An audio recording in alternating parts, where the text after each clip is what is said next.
right, guys. Bad Brits. We are two bad Brits, and we have got a story about some bad Brits for you to start things off. So, we're going to tell you all about some batshit crazy case that happened here. It's batshit, but it's also quite quaint. Yes. So we thought you would enjoy it. Uh-huh. I love it. What we're going to do is we're going to tell you the story of the insane goings-on inside Pottery Cottage in 1977, sorry, in the Peak District. How aware of you of the Peak District? 0%. Is it near Broadchurch?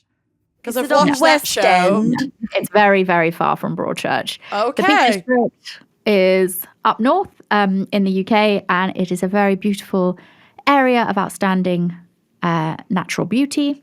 It's a beautiful place. You can go hiking, lots of peaks, as you can imagine.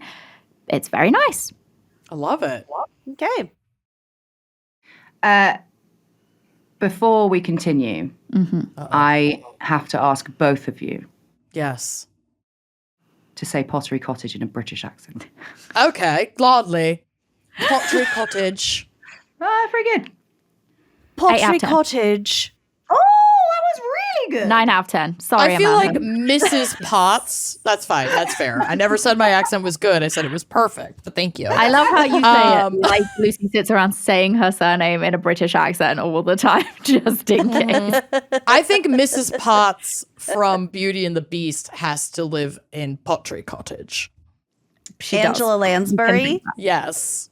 Angela Lansbury. Angela Lansbury. Great. It's getting a little bit ropey, guys, but I appreciate Pottery it. Cottage. Pottery Cottage. Pottery Cottage. Just outstanding. Spending the weekend with my mates in Pottery Cottage. Looking at peaks. Papers and cakes. I'm so glad I have Okay, this. we'll stop. We are not going to absorb any red-handed listeners from this crowd. No. We've offended You all have- of them. You have all of the choice in the world here, ladies. Continue. So, surely, no matter how you say it, nothing bad could ever happen in Pottery Cottage. But, my friends, you are wrong. Oh no. The story we picked out for you is actually so wild that we're going to have to rattle through a million other crimes before we even start. Yes. Okay. The story begins in the early hours of Sunday, the 22nd of August, 1976, when a man stumbled into, you're going to like this one, Beatwell Street Police Station in Chesterfield, with his head and face covered in blood. The man who was eventually arrested for a violent attack would carry out, the man who was eventually arrested for the violent attack would carry out just 6 months later a daring prison escape at knife point, a convoluted hostage situation, and a dramatic police chase ending in gunfire, which for us doesn't happen very often. I was literally just going to say, that's just another Tuesday in America. It's Speaking our Tuesday, innit? language. Down at the Pottery Barn. Yeah. Tuesday, innit? Tuesday, isn't it? And this whole escapade shook the entire area so much that in 1977, in that particular area of the Peak District, it is still referred to as the Year of the Knife. Oh my God. Jeez. So dramatic. Drama queens. We're nothing if not dramatic as a nation. Right. Do either of you know what Chesterfield is? I've heard it, but if you asked me right now, like you just did, I couldn't tell you. Fair enough. It's okay. It's Is it a okay. gun? We're gonna leave our a story place. hanging for just a hot sec while we set the scene. So like I said, the Peak District is a national park, and it actually covers around 500 square miles of our very tiny island. So, we've given a Thank big you chunk for of it over converting to to miles for us. We appreciate that. We do miles. We do miles as well. Oh, Unless you're running and then it's Not kilometers. Yeah, we like to mix things Oh, up. Jesus. We're just like, don't use the No same thing one's all the running time. a kilometer. As if I could run a kilometer. So I know that I did refer to the Peak District earlier as being up north. And I went to university in Birmingham. And when I first arrived there, I kept being like, oh my God, up north. And everyone was like, we're in the Midlands. We're in the middle. We're in the Midlands. Stop saying we're up north. I now understand that. But just to confirm, it is up north from where we are, but it is not technically in the north of England. It is slap bang pretty much in the middle of the country. So the Midlands. Basically, We would it never do separates- that to you in Minnesota because we say up so north also, and that's like It's up like north a can be 500 halfway mile up the state. square mile area. Yeah. Got it. I appreciate that. Basically, anywhere north of White Bear Lake is up north. Oh yeah, No idea what that means. That's fine. It's just halfway up. Yeah, people get very funny about it. It incites passions. Yes, it does. So let's get it right. Let's set the record Okay. straight for our British listeners. So basically, the Peak District, it separates the cities of Manchester to the west and Sheffield to the east. And Manchester today, soccer. there you go. United. Recognize it. Exactly. So today we are in Chesterfield. That's more on the Sheffield side. So accent-wise, we're more Sean Bean and Louis Tomlinson than Oasis. Just to make it clear for everybody. Thank you for using those specific references because because that we can makes absolutely perfect picture that. sense. Yep. I'm Yep. so Yup. glad. I'm so glad. I can hear it in my mind's ear. I think it's perfect. Do you guys want to attempt to do a No. Sheffield accent? Hannah, I can only think Can of you Mr. say I can do Sheffield it? from The Nanny. can you say you know nothing Jon Snow in a Sheffield accent? You know nothing, Oh, Jon Snow. shit. Nice. yeah, That's it. more like this. You know nothing, Jon Snow. You know nothing, Jon Snow. Points for I'm everybody. Lily Ellen. Yeah. Nailed it. Points for everybody. Okay, so the landscape. Now we've got the accent, nailed down. The landscape, just in case you guys want to visualize it with your minds, inspired books like Wuthering Heights and Jane Eyre. So Oh, wow. rugged, Oh, the Peak windy. District. It's windy. It's wild. It's not Cloudy. bleak's not the word, but you know what I mean. It's like rough damp. and heavy. So yeah, Damp. wild, Foggy. untamed, all that good stuff. lots of orphans. Sometimes. No, they all.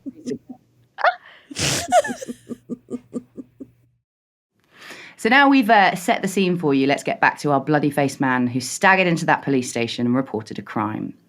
To this day, we only know him as Mr. K. What else we know about him is that he was a labourer.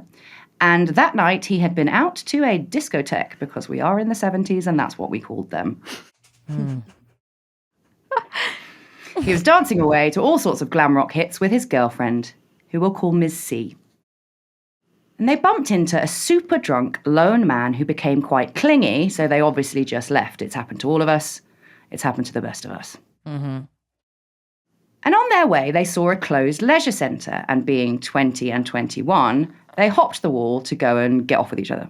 I don't think they know what a leisure centre is. I don't know if they know what get off means.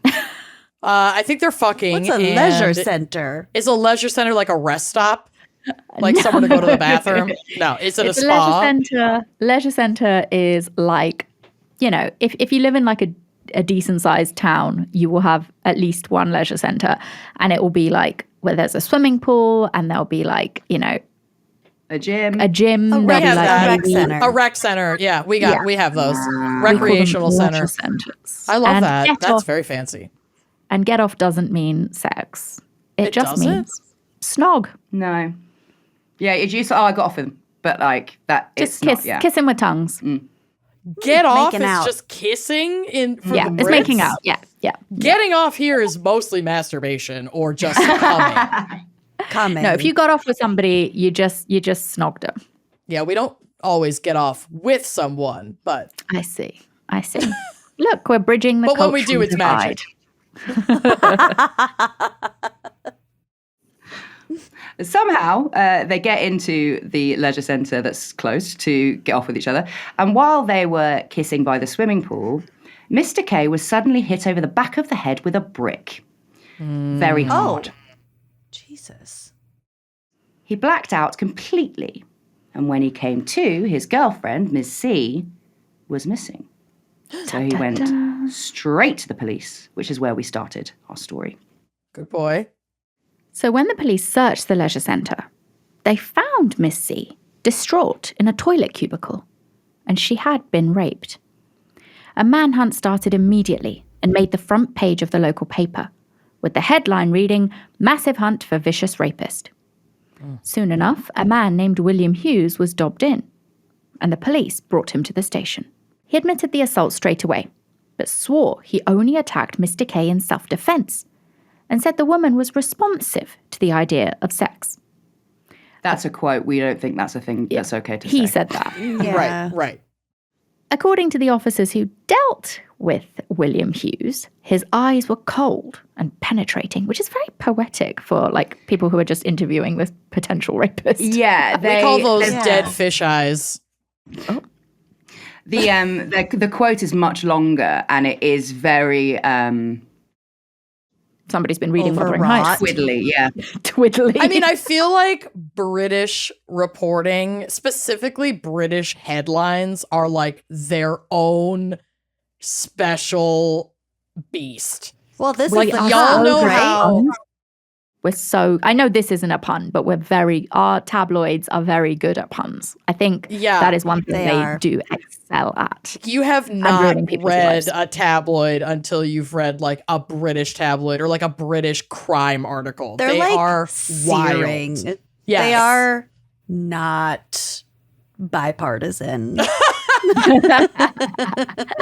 It's because it's a lot harder to sue someone in this country, so they can basically say what they want.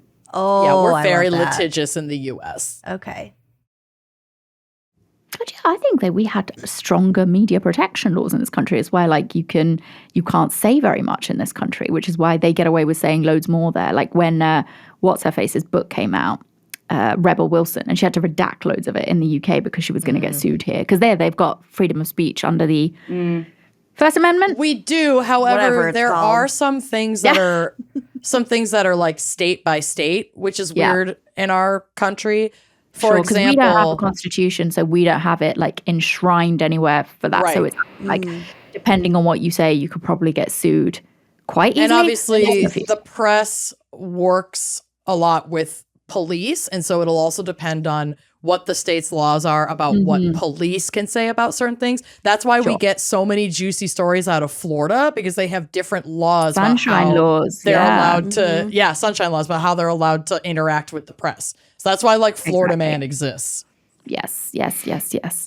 Cool. So, yeah, they're describing this guy very poetically. Cold, penetrating eyes has William Hughes.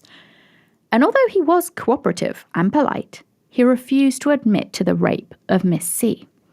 Yeah, so the brick he has no problem with. He's like, but I did not rape her.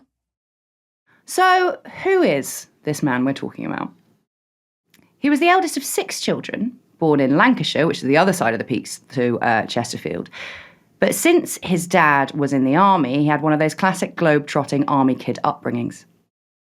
He lived in Germany and in Hong Kong until his dad got drunk and crashed an army vehicle and then obviously was dishonorably discharged. Whoops. After that, back in the UK, money was tight for the Hughes family. And while both of his parents were out trying to earn a crust, little Billy Hughes had to stay at home and take care of his 5 siblings. But this early responsibility didn't do that much for him. At school, he was a total prick. He also had a reputation for never backing down. He always answered back to teachers, and if his classmates made fun of his height, which he was very sensitive about, he Short would king. go absolutely mental. It will happen. So while still at school, Billy Hughes became infatuated with his life's true passion, crime. He started stealing from shops, and when he left school at 15, he started robbing cars, breaking into houses, and constantly getting into fights. and he bloody loved it. He would talk about it non-stop, the crimes he had done and the ones he was planning on doing next. So he wasn't very tight-lipped. And this is where we have to rattle through his rap sheet a little bit, because over the next 15 years, Hughes was constantly in and out of incarceration.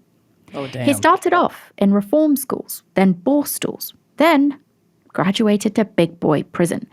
Do you guys know what borstal is? Or a Barstool? It kind of sounds like juvie, like juvenile detention, but yeah, kind of. It's like a school where you send troubled youth, troubled children that have been involved with something criminal. I guess. I don't know. They live there because they're detained. Juvie. I also feel like they're like really old. Too. I think we've had them for hundreds of years. Yes. Kids have been bad you know for the a thing. long time. Yeah, absolutely. And you know that Chokey from Matilda? Yes. Oh, that's a real thing. That's a real thing. Because many borstalls in the UK, so these reform quote-unquote schools for delinquent children, if we want to say that, had chokies in them as a punishment. Oh my God. Real bad shit going on here. not great. And little Billy Hughes spent a lot of his time inside, silently working out in his cell. He also got a nice collection of very shit prison tattoos, including love and hate on his knuckles, the classic. Incredible. He got an ex-girlfriend's name, Diana, you'll be glad to hear, on his chest. Lady Di. You can always play that off as a Lady Di tattoo. That's actually really smart. It is. That's We have a Diana in our case, just too. get Diana on it. Yeah. And finally, the classic cool boy that he thought he was, he got a bloody fanged snake covering his back. Sick. Wow. I have a snake, but not on my back. Is it in your pants? No, it's on my leg. No. It's so big that it can't fit in my pants, so it has to go down my leg. Nice. And fun fact for everybody, because William Hughes was once held at Risley Remand Centre near Warrington, just 3 days before Ian Brady and Myra Hindley arrived there. Uh-oh. Yep. So Who the are infamous. we talking about? The Moors So this murder. delinquent kid was in the area when the two that were snogging at the leisure center got okay. I forgot their bricked and names. assaulted. No. Oh. No. So I'm wrong. So Ian and Myra, just in case anyone's confused, they are, of course, the Moors murderers. The infamous Moors murderers. So they were at the same prison that Billy Hughes was at just 3 days after he got back. Okay.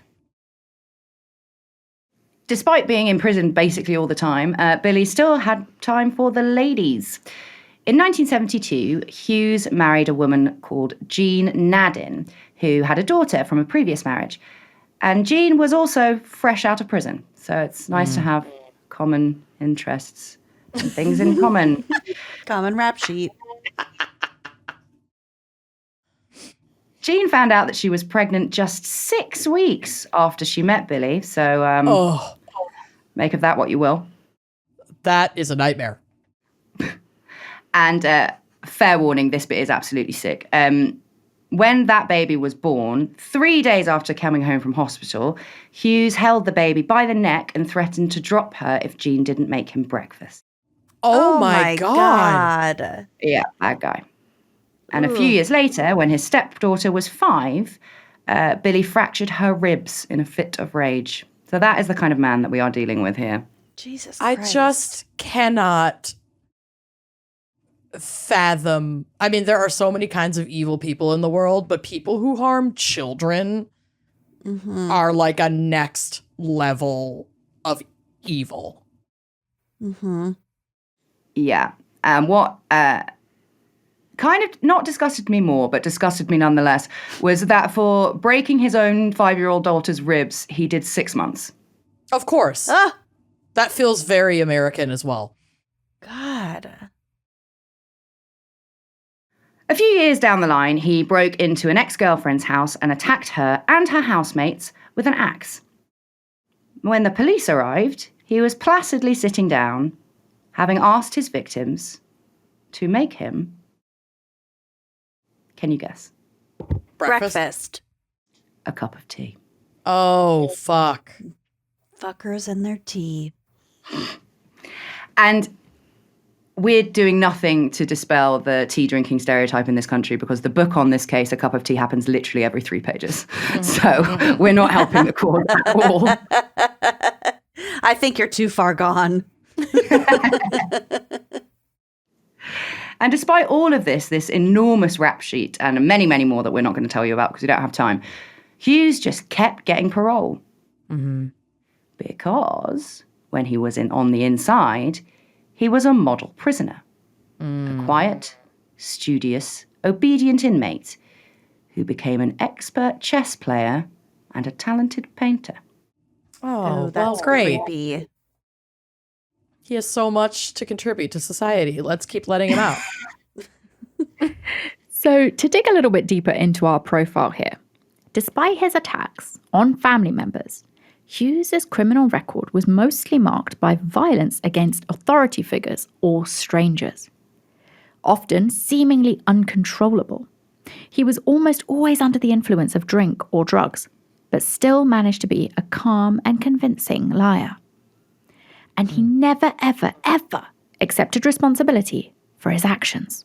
So, in our story, 30-year-old Billy Hughes has been handed in, who was nicknamed Mad Billy by the press. Not my their finest God. work. Scathing. Scathing. Searing. He's specifically in the press for the rape and assault at the leisure centre that night that we started with. And because of those accusations, he was jailed once again. But more importantly, when Mad Billy arrived at HMP Leicester, do you know what HMP stands for? His Majesty Priestess. Police. Close, so close. So close. Only the P is wrong. So if you're sent to prison, you're sent there at His Majesty's or previously Her Majesty's. Privilege. Promise. So close. Personage. I'll give Personage. pleasure. Pleasure. Never would have guessed that. My first You guess are was incarcerated priestess. at Her Majesty's pleasure. Exactly. Incredible. To get her off. Yuck. So- I don't want to think about Big Liz getting off. We must get off Her Majesty. So use HMP in a sentence. Is it just like RSVP? Amanda did it. No, so Yeah, he was sent to HMP He was Leicester. incarcerated You're going to be incarcerated at Her Majesty's, His Majesty's pleasure. at HMP. Yeah. No. So all of our prisons start with HMP. So it's like, Wow. you know, just It like makes HMP. HM Insert name of sounds prison. sadistic. Mm-hmm. I love That's it. wild. So when he finally was incarcerated at Her Majesty's pleasure, It's me, the fact check fairy. You thought I was gone. I was never gone. I was just waiting. I told them, after they recorded this, that HMP does not stand for Her Majesty's pleasure, His Majesty's pleasure. It stands for His or Her Majesty's prison. However, because they're stubborn, they wouldn't listen to me, and they decided to leave it in because, let's face it, it is quite funny. So that's why that is. Reserve your tweets for me, the fact check fairy. Good luck finding me. he was listed on his induction form that he presented an exceptional risk on the following 3 grounds. He was likely to try and escape, he was of a violent nature, and he also had suicidal tendencies. And then we have to assume that this form was then slid directly into a bin because no one seemed to take it ever again. Cool. After a few months inside, Hughes was declared a Category B prisoner. And as per his own repeated requests, he was allowed a job in the prison kitchens, which was Bad news. a mistake. On the 3rd of December 1976, a 7-inch boning knife disappeared from the kitchens. And it was never recovered. Ooh. And on Wednesday, the 12th of January, William Hughes was due to be transported to Chesterfield Crown Court to face those leisure centre charges. It was a freezing January morning. We're talking sub-zero temperatures and the worst snowfall that the UK had had in over 50 years. Cool. Hughes had already been taken to court at least 6 times since he'd arrived in custody. Each time, he'd head to reception, change into civilian clothes, undergo a thorough search, and step into the back of an armoured van to be taken to court. But not this time. This time, the prison ordered for him a taxi. Hughes dressed for the occasion and put on quite the outfit. He had a blue pinstripe suit, a floral tie, and a white silk waistcoat. Sounds like he's And getting married. What an asshole. And he also had quite the accessory with him. It was, of course, that 7-inch knife. And he had it wrapped up in his underwear. Next At to his least it hog. wasn't in his ass. Yeah. Oh, that's true. I'm glad of that. I can't confirm that. No. Yeah, I guess we don't know. Wrapped up in his underwear that he was wearing? Yeah. Oh, Possibly. He had it between the cheeks. Yes. Risky. Very risky. Careful sitting. Mm-hmm. So why was there no full strip search Good or question. an armoured vehicle, as there usually were? As Amanda said, it is an excellent question, and I'm very proud of myself for asking it. The answer is mostly that the prison was overcrowded and underfunded, so the staff just didn't do proper checks. Great. Yeah, I mean, that's still an ongoing problem. Oh, to yeah, it this is here day. too. Mm-hmm. Yeah. We recently had a situation here in the UK. Where was it? Wandsworth. Yeah, so HMP Wandsworth, a very big prison here in the UK, recently had a review because of something I will come on to. And obviously it was found to be absolutely overcrowded. I think there was also it was riddled with rats and cockroaches and all sorts of horrible shit. But the reason it got this inquiry and the reason it hit the headlines was because one of the guards there, a female guard, had sexual relations with I want to say a guest, an inmate, while another inmate filmed her having sex with him in their cell. And Hey, then it get obviously your got leaked bag. on social media. And she then tried to run away. She was caught at the airport trying to flee the country. So Good for her. Good for her. life ruined. Well, Yep. Yeah. it was a victimless crime. She's the victim. I mean, she's not the victim because she did it, but she's the one that's going to lose everything. Yeah. Yeah. Oh, and also the governor quit before the inquiry even started because he was like, yes, bad here. What a fucking mess. I'm out. Yeah. Bye-bye. And on top of all of that, Hughes's crime had just been written down as rape. They didn't mention the breaking and entering or the brick. So it didn't really convey just how violent and opportunistic he was as a person. So, with all of that in mind, Hughes was put in the back of a cab and handcuffed to a prison warder called Kevin Simmons, who used to be a lorry driver and an amateur boxer. You don't say lorry, do you? Like a What do you taxi? call Is it? that? No, it's a Truck. truck. Oh, a Truck. truck. No, yeah, truck. HGV. So Hughes is handcuffed to this Ken character, and that meant that one of his hands was sneakily completely free. In the front seats of the taxi were Warden Donald Sprinter and a minicab driver called David Reynolds. And as they drove, Hughes chatted with them about fishing and sports. On the way to court, Billy Hughes asked for a toilet stop, and Simmons waited outside the cubicle for him. While Hughes was in the loo, masked by the sounds of flushing and chain clinking, he managed to transfer the knife in his pants to his jacket pocket And I mean pants as in underwear. Mhm. Yep. Underpants. Then they all got back in the cab. And as they turned onto a slip road to Chesterfield, Hughes saw his opportunity and pounced. He lurched forwards and buried his underwear knife into Warden Sprinter's neck. Oh my God. He's not here to play. He is No. serious. So they And should have if been. if the blood loss won't kill him, the infection from the booty knife sure will. So it's a double hit. This is true. They should have really had this on his risk assessment. Likely to Yeah. escape, likely Booty to knife. possibly try to kill himself, and will stab you in the neck. Be careful. With So a yeah, booty he's knife. done it, and with a booty knife. And then Hughes turned his attention to Simmons, who he was handcuffed to in the back seat, and he Oh my slashed his God. neck and jaw with the same knife. Holy shit. Then he shouted at the cab driver to keep going. Okay. Eventually, yeah, I mean, that guy's like, I'm not paid enough. I'll just do what you want. Please don't. I'm not going to be a hero. I've seen nothing. The back of Absolutely. my head is Please. not covered in other people's blood. It's fine. I've seen nothing. I'll take I'm you good. wherever you want to go. This Be is on even the your worst way, shift sir. I've ever had. It's Tuesday, isn't it? So he's a Cockney taxi driver up in Yes. Chesterfield. Got it. Absolutely.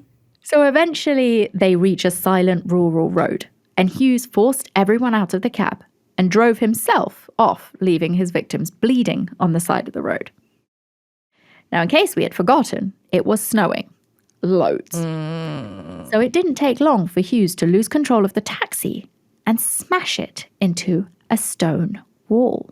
Not stone. Minnesotan would That would have never. been really cool if our stories had linked up and he'd That smashed would it have into been stone. amazing. Should we just And pretend? Lucy, He a smashed it into Minnesotan, Stonehenge. a Minnesotan would. I used to play a game in my car called Hit the Snowbank. On purpose. Yeah.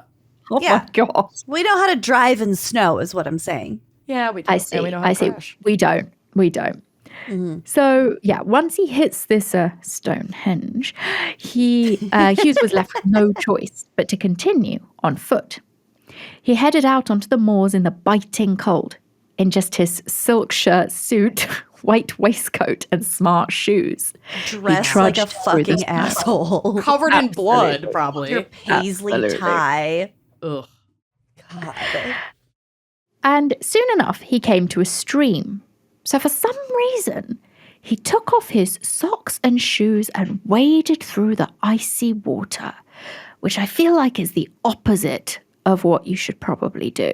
It also has absolutely no bearing on the case or story. I just thought it was mental. It is mental. That is mental. Well, if the That dogs is are mental. after you, that's how you lose the dog's trail. That's a wives' It's also tale. it's also how you lose your cartoons. feet.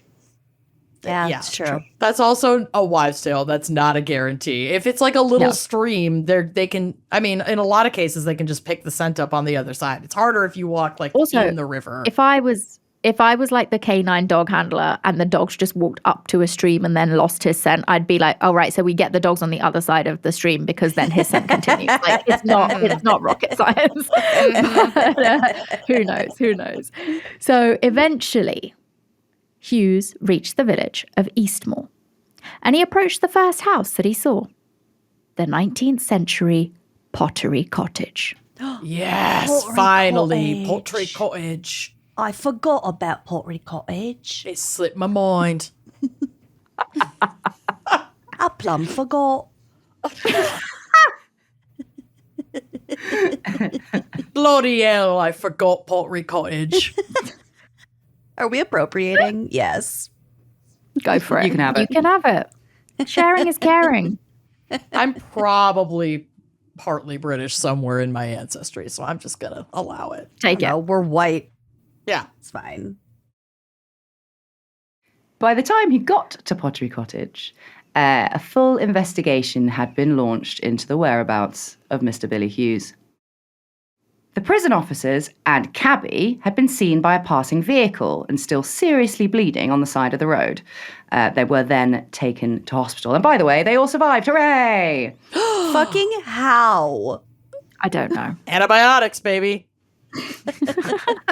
Got the booty Antibiotics. germs. Booty germs, stitches.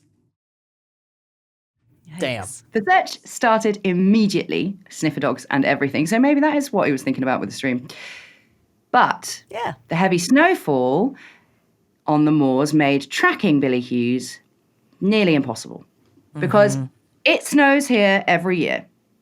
Even though we know it snows, the country shuts down every single time. The trains don't run, the roads are closed, schools are closed. It's a joke. That's so funny. You wouldn't last 5 minutes in the Midwest. Like sub-zero temperatures in Minnesota are like a 3-month expectation over our winter. No. Oh, and we get these things called polar vortexes where it'll be negative 20 degrees Fahrenheit for like 3 weeks straight. You you can barely leave your house. Oh, wow. But school does not shut down. Oh, yeah. Kids still go to school. None of that. Unless school basically only shuts down if it's so cold that waiting for like 5 minutes at the bus stop could literally kill them. That's when school gets closed here. I like that system. That's a good system. If you're going to die going to school, which in the US is a risk anyway because we don't give a fuck about gun laws or regulation, but we will shut school down if it's too cold. At least we have that. So through the blizzard that we are completely inequipped to deal with as British people, the police managed to search over 200 buildings. They made traffic stops and they even made a plea for information on the telly, but nothing happened. The police were working under the assumption that Billy Hughes had flagged down another car and headed elsewhere. They never considered that Billy Hughes would have taken to the moors on foot. Because that is totally mental. Yeah. The investigation was serious. But this assumption made early on meant that they were looking in entirely the wrong place. So, meanwhile, totally undetected, Hughes approached Pottery Cottage and grabbed an axe from the shed. He burst into Pottery Cottage through the open back door, put his hand over the mouth of the old woman who was cooking inside, and told Angela her not to Lansbury! scream. It's Angela Lansbury. Now in my head it is Angela Lansbury. No! And although she didn't scream, the woman's husband heard the commotion and came in. Hughes pushed him to the floor. He told this poor man that he'd escaped jail and no one would get hurt, and no one would get hurt if they didn't try anything. Then Hughes told the terrified woman to make him a cup of tea. a cup of tea, which she immediately Going back to did, being the breakfast. polite British host that she was. Whilst enjoying his cuppa, Hughes demanded to know who else lived in Pottery Cottage and when they would be back. The lady introduced herself. The lady who'd made him the cup of tea introduced herself, as is polite to do, as Amy Minton, 68 years old, and her husband was 72-year-old Arthur. Amy told Hughes that the pair of them lived in the annex of the cottage and that their daughter Gillian lived in the main house with their son-in-law Richard and their 10-year-old granddaughter Sarah. Amy, all right, just give him all of the information. Yeah. I like, know it's politeness Gillian, matters. It's Sarah, but like, it's Richard. Everybody is next door. We live here. We've lived here for quite a while.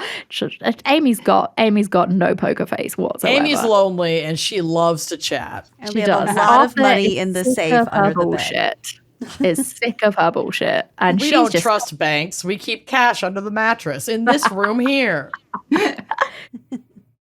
And then Here's a when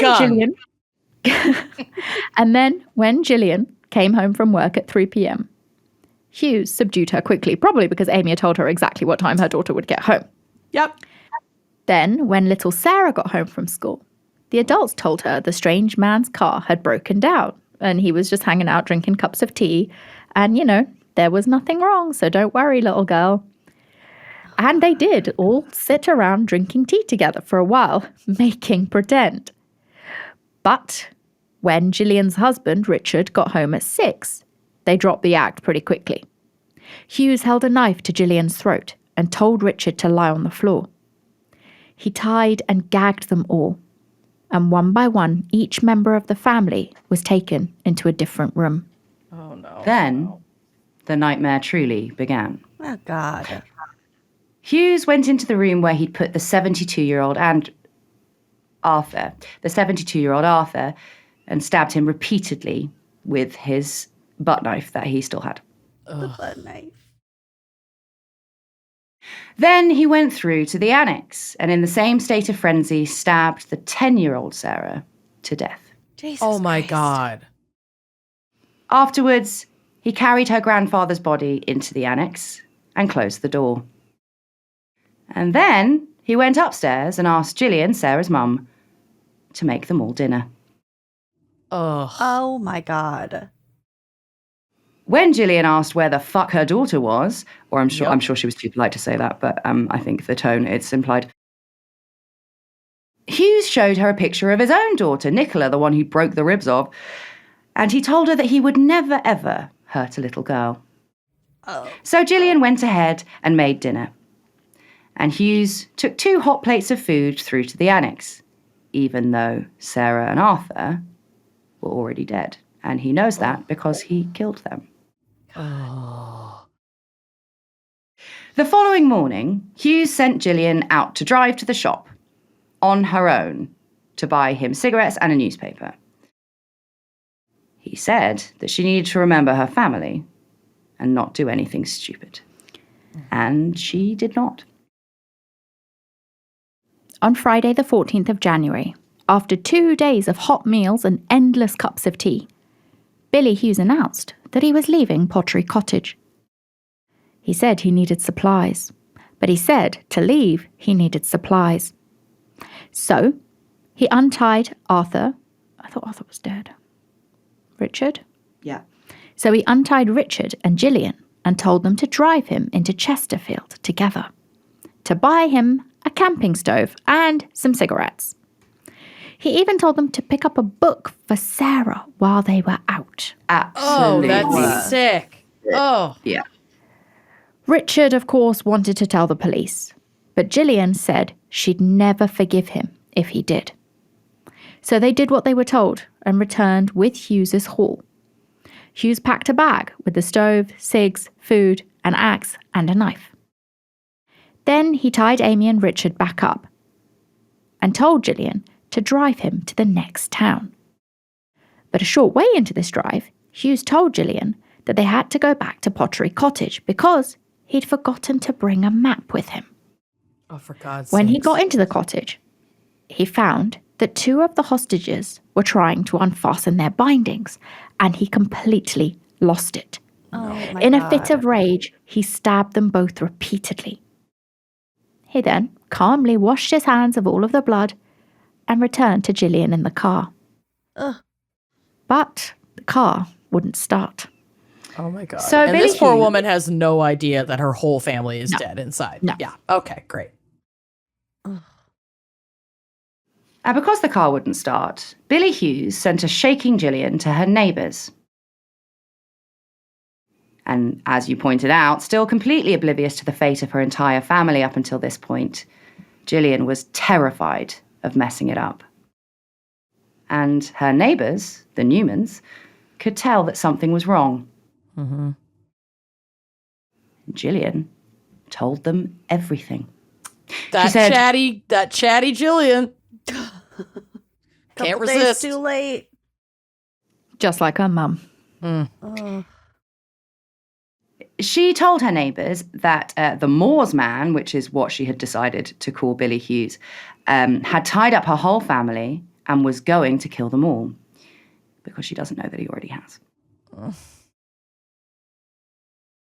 And did the Newmans call the police? Please say yes. Did they fuck? Because the Newmans didn't have a phone. Oh. What kind of quaint village where every house has its own name? This is too much. Mhm. Can you imagine not having a phone? No. Like, I hate calling anyone, but my anxiety could never. It's the It's nice to have the 70s. option. It's not like there's not electricity. So that meant that Gillian and the Newmans. So that meant that the Newmans. Oh, sorry. the Newmans had to drive to the next farm over to use their phone. And when Hughes saw the Newmans' car speeding out of their garage, he knew exactly what must have happened.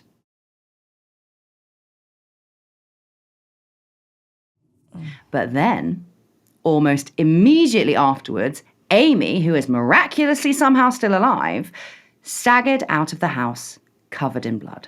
Oh my God. And in full view of Gillian, Hughes knocked Amy, who is in her 60s, she's old, he knocked her out and dragged her out of sight. Jesus Christ. And then he told Gillian that he was going to head out on foot and that she was going to go with him.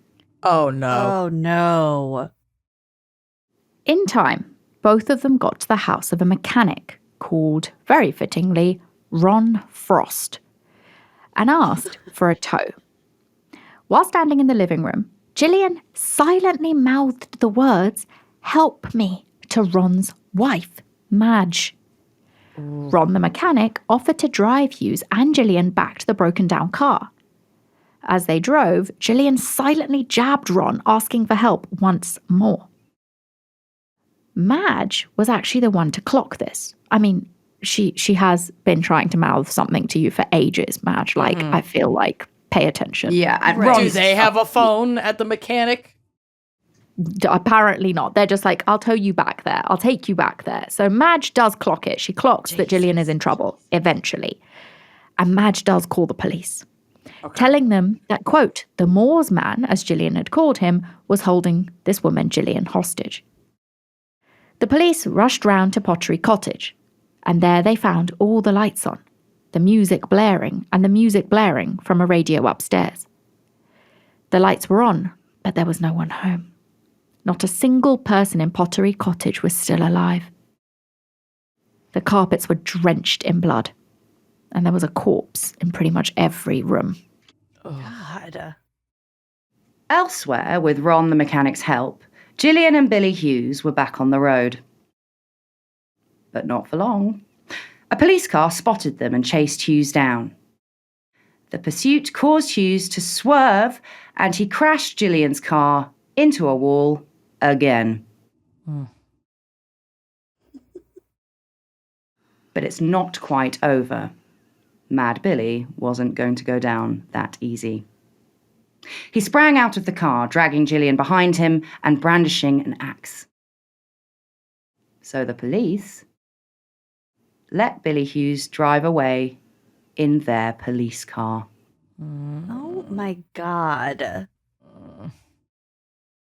In the next town over, though, better police emptied a local school bus, emptied a local bus of passengers. Because they knew that Hughes had to be coming through that village sooner or later. So they parked the bus across the street as a roadblock. And sure enough, the stolen police car with Hughes at the wheel appeared. Seeing the bus too late, Hughes swerved again and crashed again into a street sign. He sucks Almost at driving in the instantly. snow. He is a bad driver. And obviously, almost instantly, armed officers surrounded the car. Inside, Hughes, who still got Gillian, grabbed her and once again said that he would kill her with his big axe if the police didn't give him another car and leave him alone. Hughes shouted, "Your time's up," and swung the axe hard, directly at Gillian's face. Oh my God. Thankfully, an officer leapt through the rear window of the car and knocked the axe off course, saving Gillian's life. Wow. God. And seconds later, another officer fired a shot through the car's window. That bullet hit Hughes in the temple, but somehow didn't penetrate his skull. Holy shit. What? Yeah, because he's Predator, apparently.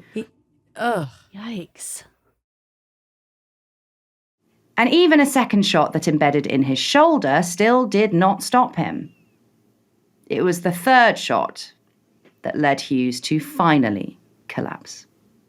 And this was actually the first time in the UK that an escaped prisoner was shot dead by a police officer. And actually, the first time that Derbyshire police had ever shot anyone. at all. Damn. Very un-American. Yeah, I wish we could say that. Gillian escaped with a minor head wound and, of course, major shock. Once in hospital, police told her what had happened. And upon hearing the news, Gillian asked, "There's no one left then?" And then told her what had happened. Her entire family had been murdered. The chief inspector of the prison service eventually published a 57-page report on the prison's failings. Of particular importance was the missing butt kitchen knife, which prison staff seemed to have looked for and not found and then just gave up. They didn't, raise any alarms that this knife was missing from a prison? Doesn't look that way. Cool. How quaint. Great. And presumably, the use of local minicabs to take violent offenders to court has since been curbed also. Okay, good. Yeah. Good. And the police had their own investigation into how they managed to fail to discover the man keeping a family hostage for 2.5 days. In the end, the shooting of Billy Hughes was considered a justifiable homicide by a court. And the officer who intercepted the axe blow, Chief Inspector Howes, was awarded the Queen's Commendation for brave conduct. So that's kind of fine. I mean, lots of people died, but he got a medal. Is that fine? I don't think it's fine. If I jumped in front of a woman who was going to get axed in the head, I'd want at That's least true. a medal. I'm fine with that guy getting a medal, to be honest. And give him I'm a medal. super fine with Evil Willie being dead. Yeah. Yes, Bye, bitch. Bad Billy. exactly. He Fuck is. him.